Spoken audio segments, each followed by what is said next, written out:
And Tampa, Florida's mayor issuing a dire warning on Monday to residents ordered to evacuate their homes as Hurricane Milton approaches the state's Gulf Coast. The National Hurricane Center says Milton has now strengthened into a powerful Category 5 storm with 180-mile-per-hour winds. Milton is expected to create a storm surge that could be devastating and leave the region with unprecedented damage. The storm is expected to make landfall on Wednesday, just weeks after Hurricane Helene caused widespread destruction. Helene was a wake-up call.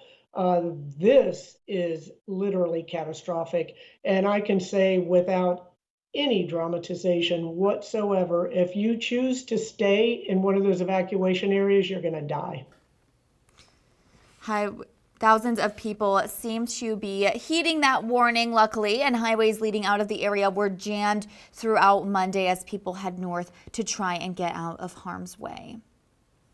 And Vanessa, saw on social media, I know a lot of people are not wanting to leave their homes. I've seen a lot of people on the ground in Florida, really hesitant to heed those warnings. But this is, like we said, this is a matter of life and death. So if you have friends and family out there, please urge them to listen to their local officials. I know I've said it for the past week, and it is just very important. Yeah, Courtney, I mean, you saw how I've been sharing so much on Instagram, on Facebook, and on TikTok. And I read the discussion from the National Weather Service office in Tampa Bay, and it gives me chills down my spine just thinking about it, because this is looking to be the strongest storm to hit the Tampa Bay region in over a century. And you cannot underestimate the power of the water, especially after what we just saw with Helene. The Tampa Bay area could get storm surge up to 15 feet.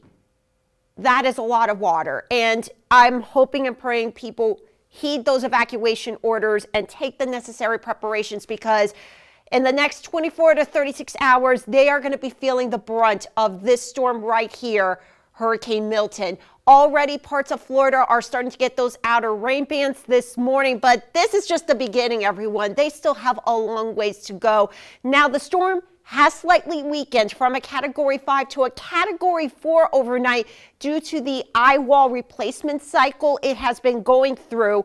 And I don't want you to think, oh, yay, it's not going to be a Category 5. It's just going to be a Cat 3 when it makes landfall somewhere along the west coast of Florida. Again, they're going to be dealing with life-threatening storm surge, heavy rain, also hurricane force winds upwards to 115 miles per hour. So they're going to be dealing with this for hours. So this is something we're going to be watching and keeping you updated on. Stay tuned. I will have your 7-day forecast coming up in just a bit.